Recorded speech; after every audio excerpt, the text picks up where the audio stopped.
नमस्कार, जय हिंद, वंदे मातरम। स्वागत है आप सभी का अपने YouTube चैनल RS Academy 24 पर। आज की यह वीडियो भारतीय इतिहास के टॉप 16 प्रश्न पर आधारित है। इस वीडियो में उन्हीं प्रश्नों को शामिल किया गया है जो लगातार प्रतियोगी परीक्षाओं में पूछे जा रहे हैं। तो सभी प्रतियोगी परीक्षाओं को ध्यान में रखते हुए आज की यह वीडियो बनाई गई है। तो चलिए साथियों, आशा करते हैं आपको यह वीडियो बहुत अच्छी लगेगी।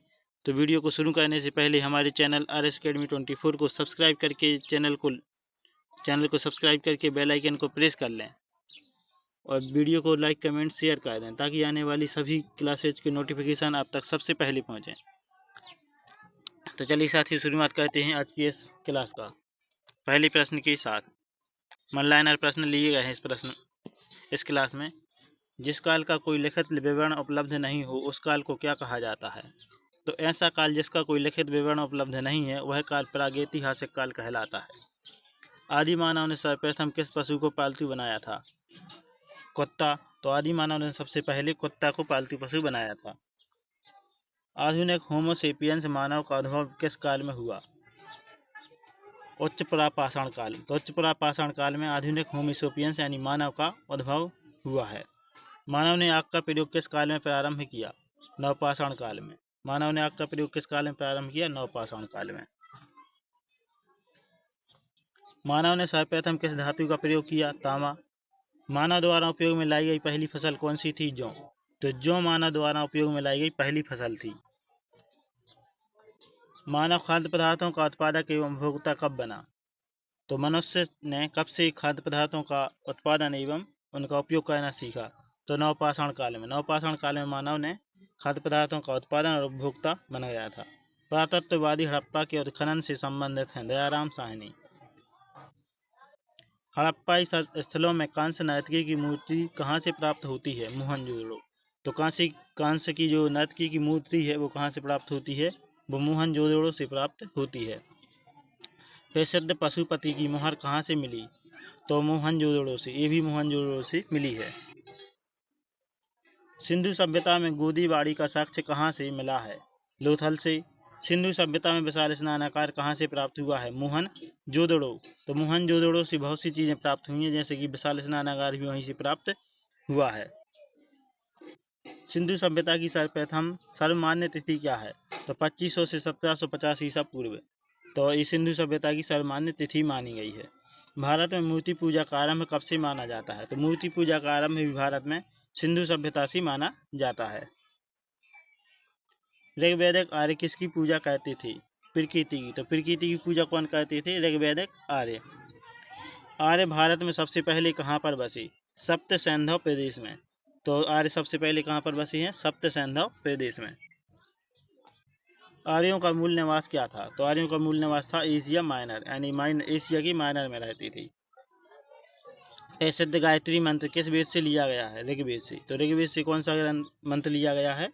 गायत्री मंत्र, जो होता है ओम भूर्भुवः स्वः तत्सवितुर्वरेण्यं भर्गो देवस्य धीमहि धियो यो नः प्रचोदयात्। वो प्रसिद्ध गायत्री मंत्र वो कहाँ से लिया गया है? ऋग्वेद से। सत्यमेव जयते उक्ति कहाँ से ली गई है? तो सत्यमेव जयते उक्ति मुंडोपनिषद से ली गई है। सबसे प्राचीन वेद माना जाता है तो ऋग्वेद। सबसे प्राचीन वेद कौन सा है? ऋग्वेद है। उत्तर वैदिक काल में इंद्र का स्थान किस देवता को मिला था? तो इंद्र का स्थान किस देवता को मिला था? तो प्रजापति देवता थे, उन्हें इंद्र का स्थान मिला है। किस वेद की रचना गद्य एवं पद्य दोनों से की गई है? तो यजुर्वेद। यजुर्वेद की रचना कैसे की गई है? गद्य एवं पद्य दोनों से। पाटलिपुत्र नगर का संस्थापक कौन था? तो उदयन। उदयन ने पाटलिपुत्र नगर की स्थापना की थी। हर्यक वंश की किस शासक की उपाधि को कुणक थी? अजातशत्रु। सिकंदर के समय मगध पर किसका शासन था? धननंद का। तो धननंद का शासन कब था? जब सिकंदर का समय चल रहा था।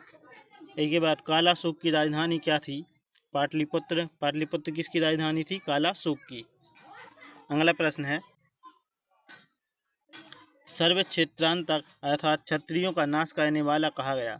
जो क्षत्रियों का नाश करता है उसे क्या कहा जाता है? महापद्मानंद। तो महापद्मानंद किसे कहा जाता है? जो क्षत्रियों का नाश करते हैं। सिकंदर कहाँ का शासक था? तो सिकंदर कहाँ का शासक था? मकदूनिया का। मकदूनिया का शासक कौन था? सिकंदर था। सिकंदर एवं पुरुष के बीच प्रसिद्ध विस्तार या झीलम का युद्ध कब हुआ? 326 ईसा पूर्व। 326 ईसा पूर्व में किसका युद्ध हुआ था? सिकंदर एवं पुरुष के बीच। जैन धर्म के 24वें तीर्थंकर थे, तो जैन धर्म के 24वें तीर्थंकर कौन है? महावीर आचार्य। तो महावीर कौन है? जैन धर्म के 24वें तीर्थंकर। अगला प्रश्न है, महावीर ने जैन धर्म में पूर्व से प्रतिपादित 4 महाव्रतों में से कौन सा 5वां व्रत जोड़ा? 5वां व्रत तोड़ा है। तो ब्रह्मचार्य को उन्होंने तोड़ दिया है। जैन धर्म के त्रिरत्न कौन कौन से थे? सम्यक ज्ञान, सम्यक दर्शन, सम्यक आचरण। जैन धर्म के त्रिरत्न कई बार परीक्षा में पूछे जाते हैं कि इनमें से कौन सा नहीं है या कौन सा है? तो सम्यक ज्ञान है, सम्यक दर्शन है, सम्यक आचरण है। महावीर ने किस भाषा में अपना उपदेश दिया था? महावीर ने किस भाषा में अपना उपदेश दिया है? तो प्राकृत भाषा में महावीर ने अपना उपदेश दिया है। महावीर का जन्म कहाँ हुआ था? तो महावीर का जन्म वैशाली में हुआ। कहाँ हुआ? वैशाली में। महात्मा बुद्ध ने अपना पहला उपदेश कहाँ पर दिया? सारनाथ में। तो सारनाथ में किसने अपना पहला उपदेश दिया? महात्मा बुद्ध ने। प्रथम जैन संगीति कहाँ पर आयोजित की गई? पाटलिपुत्र में। तो पाटलिपुत्र में क्या आयोजित की गई? प्रथम जैन संगीति। ये भी ध्यान रखना है, कई बार परीक्षा में पूछा गया है। बौद्ध धर्म के त्रिरत्न कौन कौन से हैं? बुद्ध, संघ एवं धम्म। तो बौद्ध धर्म के त्रिरत्न हैं बौद्ध, संघ एवं धम्म। महात्मा बुद्ध द्वारा दिए गए प्रथम उपदेश को क्या कहा जाता है? तो महात्मा बुद्ध ने जो प्रथम उपदेश दिया है उसे धर्म चक्र प्रवर्तन कहा गया है। प्रोफेसर अमर्त्य सेन ने विकास का आधार क्या माना है? तो प्रोफेसर अमर्त्य सेन ने विकास का आधार जन कल्याण को माना है। जब जन कल्याण होता है तभी विकास होता है। किस कांड के कारण असहयोग आंदोलन बंद करना पड़ा? तो असहयोग आंदोलन क्यों बंद करना पड़ा? तो चौरा-चौरी कांड के कारण। सीमांत गांधी के नाम से जाने जाते हैं? खान अब्दुल गफ्फार खान। तो खान अब्दुल गफ्फार खान का दूसरा नाम क्या है? सीमांत गांधी। भारतीय राष्ट्रीय कांग्रेस की प्रथम महिला अध्यक्ष कौन थी? तो भारतीय राष्ट्रीय कांग्रेस की प्रथम अध्यक्ष थी एनी बेसेंट। ये भी कई बार परीक्षा में पूछा गया है, CIMP लगा लें। सूर्य की तीव्र किरणों द्वारा सुलझने से वायुमंडल की कौन सी गैस हमारी रक्षा करती है? तो ओजोन गैस। ओजोन गैस है जो हमारी वायुमंडल सूर्य की तीव्र किरणों से हमारी रक्षा करती है। इसके बाद शांत पेटी किस रेखा के दोनों ओर पाई जाती है? तो भूमध्य रेखा के दोनों ओर। जैसे कि भूमध्य रेखा ये होती है बीच में, इसकी इस तरफ और इस तरफ दोनों तरफ शांत पेटी पाई जाती है। प्रकृति का सुरक्षा वाल्व कहा जाता है? तो प्रकृति का सुरक्षा वाल्व को कहलाता है ज्वालामुखी को प्रकृति का सुरक्षा वाल्व कहा जाता है।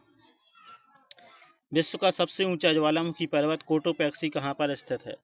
तो सबसे ऊंचा ज्वालामुखी पर्वत कहाँ है? इक्वेडोर में है। कहाँ है? इक्वेडोर में। ये कोटोपैक्सी ये ज्वालामुखी पर्वत का नाम है, जो विश्व का सबसे ऊंचा ज्वालामुखी पर्वत है। हिमालय कैसा पर्वत है? तो हिमालय बलद पर्वत का उदाहरण है। हिमालय कैसा पर्वत है? बलद। नेक्स्ट है, पठारी क्षेत्रों में विश्व की कितने प्रतिशत जनसंख्या निवास करती है? 9%। तो पठारी क्षेत्रों में विश्व की 9% जनसंख्या निवास करती है। भूकंप में धरातलीय तरंगें होती हैं। कैसी होती हैं? तरंगें होती हैं। नवीनतम पर्वतमाला कौन सी है? यूराल। तो सबसे नई पर्वतमाला कौन सी है? यूराल है। हिमालय की उत्पत्ति किस भू सन्नति से हुई है? तो हिमालय की उत्पत्ति हुई है टेथिस सागर से। टेथिस सागर से किसकी उत्पत्ति हुई है? हिमालय की। इसके बाद वेसुवियस ज्वालामुखी किस देश में स्थित है? इसका उत्तर है इटली। तो वेसुवियस ज्वालामुखी कहाँ पर स्थित है? इटली में स्थित है।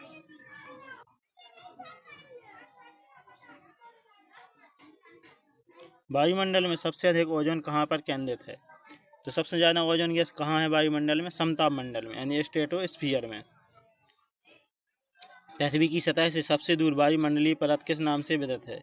तो पृथ्वी से जो सबसे अधिक दूर है वायुमंडलीय परत, उसका नाम क्या है? बहिर्मंडल। चरक और नागार्जुन किसके दरबार की शोभा थी? तो कनिष्क की। तो जो कनिष्क राजा थे उसके दरबार में थे चरक और नागार्जुन। किसने बड़े पैमाने पर स्वर्ण मुद्राएं चलाई थी? तो सबसे बड़े पैमाने पर स्वर्ण मुद्राएं किसने चलाई? कुषाण शासकों ने। जो कुषाण शासक थे उन्होंने बड़े पैमाने पर स्वर्ण मुद्राएं चलाई थीं। भारतीयों की महान रेशम मार्ग किसने आरंभ कराए? कनिष्क ने। शुंग वंश के बाद किस वंश ने भारत पर राज्य किया? तो कर्ण वंश ने। तो शुंग वंश के बाद किसने भारत पर शासन किया? कर्ण वंश ने। किस चीनी जनरल ने कनिष्क को हराया था? तो वो कौन सा चीनी जनरल था जिसने कनिष्क को हराया था? पेन चाओ ने कनिष्क को हराया था। तमिल का गौरव ग्रंथ जीवक चिंतामणि किससे संबंधित है? जैन। तो जो तमिल का गौरव ग्रंथ है वो जीवक चिंतामणि वो जैन धर्म से संबंधित है। तो चलिए साथियों, ये थी हमारी आज की इतिहास के टॉप 60 प्रश्नों की सीरीज। इसी क्रम में लगातार सीरीज अपलोड हो रही हैं, तो हमारे चैनल को आप सभी सब्सक्राइब करके बेल आइकन को प्रेस कर लें, ताकि आने वाली सभी क्लासेस की नोटिफिकेशन आप तक सबसे पहले पहुंचे। और वीडियो को लाइक कमेंट शेयर कर लें, ताकि आने वाली सभी क्लासेज आप आसानी से ढूंढ सकें और आपको आसानी से मिल सके और आप तैयारी अच्छे से कर सकें। क्योंकि हमारा वीडियो बनाने का सिर्फ एक ही उद्देश्य है, आपको सरकारी नौकरी दिलाना। तो चलिए साथियों, इसी के साथ जय हिंद, वंदे मातरम।